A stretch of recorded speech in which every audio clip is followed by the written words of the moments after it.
Hello, everyone. It's me again. This is part three. Part three. I wrote everything down because I was trying not to forget anything. So if you see me glancing off, it's a true story, but some things you can't remember, so I have to write things down.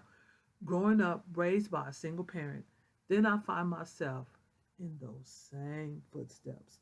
So we moved back to Indiana in the early 70s after my grandfather died. We moved in with my grandmother. It wasn't for long. So my mom, she took over this house. It was, well, we call it the other side of town. And upstairs, there were some young men that lived up there. They were less fortunate. I'll put it to you like this. And it was my mother's job to take care of them. I don't remember doing too much cleaning, but feeding them, making sure they had like breakfast, lunch, and dinner.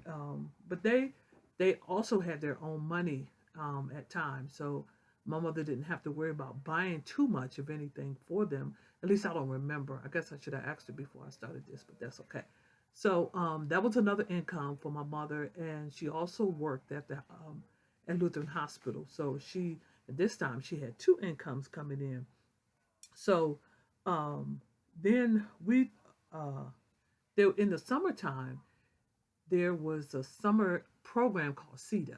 I can't remember what CETA stands for, but me and my brothers and I think my sister went too. I'm not really for sure. So we went on this.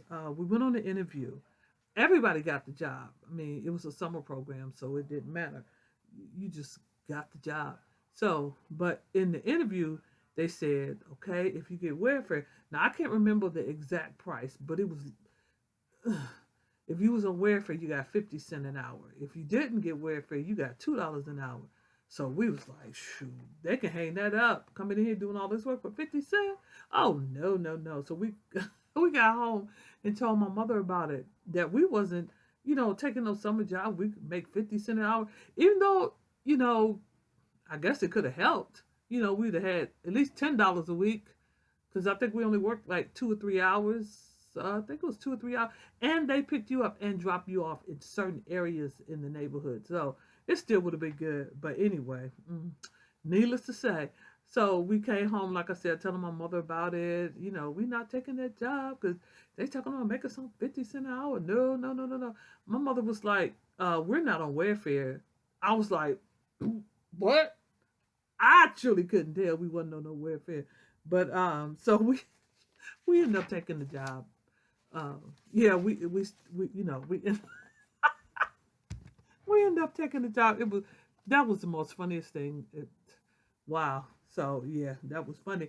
And even when I wasn't working, because it's only a summer job, I babysit for a lady that lived across the street. Mind you, I was young when I was babysitting, and she had, I know she had an infant because she had just had a baby, and she had two boys and a girl. So she had four children. But luckily, she lived right across the street, and her husband worked in the evening time. So I would go over there and watch her kids for, even sometime during the day on Saturday. Sometime I would watch her kids for. Then there was a lady that lived down the street, an older lady. I would go in there and I would clean up for her sometime. And the good thing about it is she sold Avon. So back then I loved me. I mean, I love Avon now. She sold Avon, so I would barter with her. I clean up and she get me what I wanted from the Avon book, and also babysit for another lady that lived across the street, down the street. I only went to her house one time because it was so weird. I'm gonna tell y'all this little bit. So I went to her house. She had a baby, a little baby, and she talk about the baby start crying. Don't go get the baby. What? Oh no. I remember them people names. I said, "Oh no, I won't be going back in this house no more."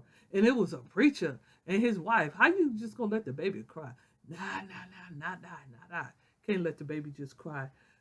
So that lasted only while we lived there in that house. So um, then we moved back to my. Well, let me tell you, we stayed in that house for about I think it was like 6 or 7 years because I went through um, maybe 1 year elementary school there, 2 years of middle school there, 2 or 3 years of middle school there, and then I did. No, we didn't even stay there that long, cause I only did 1 year of high school there. I don't know why I was thinking. Yeah, I only did 1 year of high school at that house. So yeah, yeah, I only did a. We only stayed there about 4 or 5 years. So then, but like I said, my mom was a good mom. She provided for us. No, no shame on my mom. She did all that she could. And my father would still, like I said, come visit and bring us that $50 a year. But back then that was a gold mine. $50, woo! You could buy a whole lot with $50. But not today. That put gas in your car is $50. So but anyway, it was that was years and years ago. So uh like I said, then we moved back to no, let me take that back. Before we moved to my grandmother's house, after my mom lost the house, we started going to this church. And at this church, there was this young man that I met. I'm definitely not gonna call any names. I met this young man. Well, if you see this video, you will know who it is. So we dated for a while. On and off. It was on and off because, like I said, by this time I had moved back on the other side of town, and he didn't have a car, and I didn't have one, and bus, bike, whatever.